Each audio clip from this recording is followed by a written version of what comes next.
పూజించడం పూజారి వంతు వరమివ్వడం అన్నది దేవత ఇష్టం.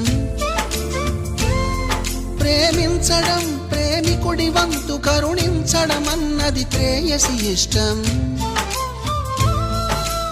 ఎందువల్ల నిన్ను ప్రేమించిందో చిన్ని మనసుకే తెలియదుగా, నిన్ను మరవడం జరగదుగా. ఎందువల్ల నువ్వు కాదన్నావో ఎదురు ప్రశ్నలే వేయనుగా, ఎదురు చూపులే ఆపనుగా. ఏ నాటికో ఒకనాటికి నీ ప్రేమ సాధిస్తా.